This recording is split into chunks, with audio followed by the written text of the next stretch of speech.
Assalamualaikum warahmatullahi wabarakatuh. Selamat datang di channel Tengku IQ 5, channel yang membahas tentang dinul Islam bagi pelajar Islam pemula. Alhamdulillahi rabbil alamin, wa bihi nasta'inu ala umurid dunya waddin. Allahumma salli ala sayyidina Muhammad wa ala alihi wa sahbihi ajma'in.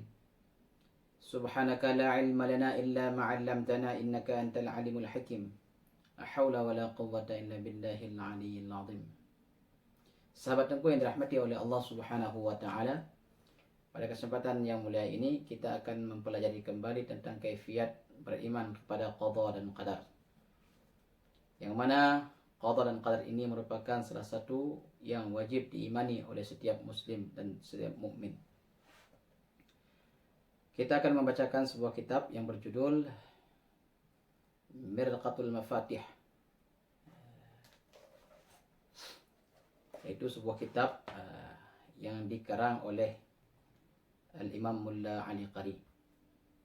Di sini beliau menukilkan perkataan Imam Al-Baghawi, yaitu sahib daripada kitab hadis yang beliau syarah ini. Qala al-musannifu rahimahullah ta'ala, qala fi syarh sunnah, al-imanu bil qadri faradun lazimun. Iman kepada qadar dan iman kepada qadar yaitu sesuatu yang difardukan. Maknanya itu merupakan pekerjaan yang wajib. Wa huwa ay ya'taqida anna Allah ta'ala khaliqun a'mal al-ibadi khairaha wa syarraha. Iman kepada qadar, dia mengiktikad bahwa Allah Subhanahu wa taala lah yang menciptakan semua perbuatan-perbuatan hamba, baik itu di segi kebaikan, maknanya perbuatan yang baik, ataupun perbuatan yang buruk. Wa katabaha fil lauhil mahfuz qabla an khalaqahum. Dan Allah Subhanahu wa taala menulisnya amal-amal hamba ini di Lauhil Mahfuz beribu-ribu tahun sebelum Allah Subhanahu wa taala menciptakan makhluknya. Wa kullu biqada'ihi wa qadarihi wa iradatihi wa masyiatihi ghaira annahu yarda al-imana wat ta'ata wa wa'ada 'alaihim as-sawaba.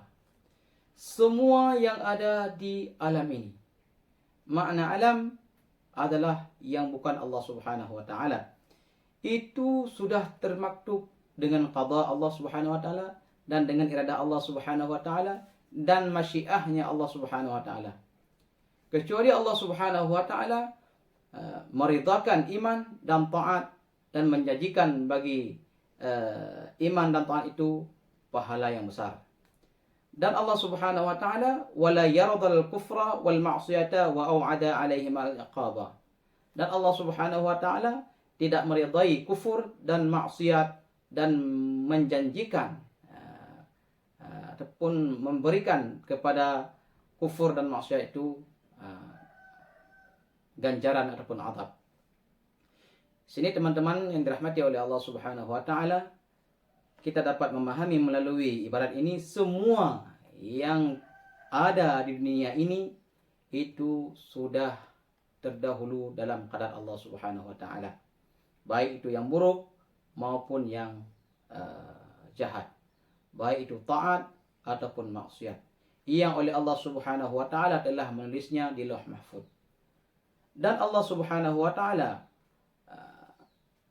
walaupun telah menciptakan baik dan buruk, taat dan maksiat, tetapi Allah Subhanahu wa taala hanya meridai iman dan taat dan menjanjikan bagi orang beriman dan orang yang taat pahala, dan tidak meridai maksiat dan kufur dan menjanjikan kepada keduanya iqab yang sangat pedih. Kemudian oleh beliau melanjutkan, wal qadaru sirrun min asrarillahi ta'ala lam yatla' alaihi malakan muqarraban wala nabiyyan mursalan. Dan perkara iman dan qadar ini, perkara iman kepada qadar ataupun qadar ini merupakan suatu rahasia Allah daripada segala rahasia-rahasia Allah. Yang rahasia tersebut tidak bisa dilihat ataupun tidak bisa diketahui oleh malaikat muqarrabin ataupun oleh para nabi yang telah Allah Subhanahu wa taala utuskan. Wala yajuzu khawdu fihi wal bahsu anhu bi tariqil aqli. Perkara qada dan qadar ini tidak boleh didalami dan tidak boleh diadakan mubahasah dengan jalan memakaikan akal. Karena kenapa? Karena itu merupakan rahasia daripada rahasia Allah yang tidak nampak kepada manusia dan tidak mampu dijangkau oleh akal manusia. Tapi bagaimana juga? Beliau melanjutkan, bal yajibu ay ya'taqida anna Allah Ta'ala khalaqa khalqa faja'alahum firqataini. Tetapi wajib oleh kita beriktikad dengan i'tikad yang jazim, yang yakin, tanpa ada goyah sedikit pun, bahwa Allah Subhanahu wa taala telah menciptakan makhluk dan menjadikan makhluk tersebut ke dalam dua bagian. Firqatun khalaqahum lin'aimin fadlan.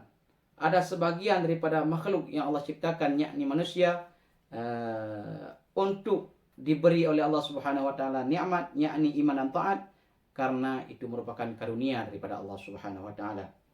Wa firqatun lil jahim adalan, dan sebahagian daripada makhluk ini diciptakan oleh Allah Subhanahu wa taala untuk menerima azabnya. Itu semua karena keadilan Allah Subhanahu wa taala. Sesuai dengan ayat, "Huwallazi khalaqakum faminkum kafirun wa minkum mu'min." Maka di sini kita wajib mengiktikadkan yang bahwa Allah Subhanahu wa taala menciptakan makhluk sebahagian kepada orang yang menerima iman dan taat, dan sebahagian kepada orang yang menerima kufur dan maksiat. Dan ini semua atas iradah Allah Subhanahu wa taala dan masyiah Allah Subhanahu wa taala. Dalam hal ini beliau menukilkan juga perkataan Sayyidina Ali, wasala rajulun Ali bin Abi Thalib radhiyallahu anhu faqala. Seseorang bertanya kepada Sayyidina Ali radhiyallahu an tentang perkara qadar ini. Dia bertanya, faqala akhbarni 'anil qadar. Wahai Sayyidina Ali, wahai Ali, beritahu kepadaku tentang masalah qadar Allah. Maka beliau menjawab, qala tariqun mudlimun la taslakuhu. La taslakuhu. Qadar ini merupakan jalan yang gelap. Maknanya apabila kita mendalami tentang qadar ini akan membawa kita kepada kesesatan. Maka janganlah engkau untuk menelusurinya. Kemudian oleh pria ini mengulang kembali. Wa adal su'ala faqala bahrun amiqun la talajjuhu.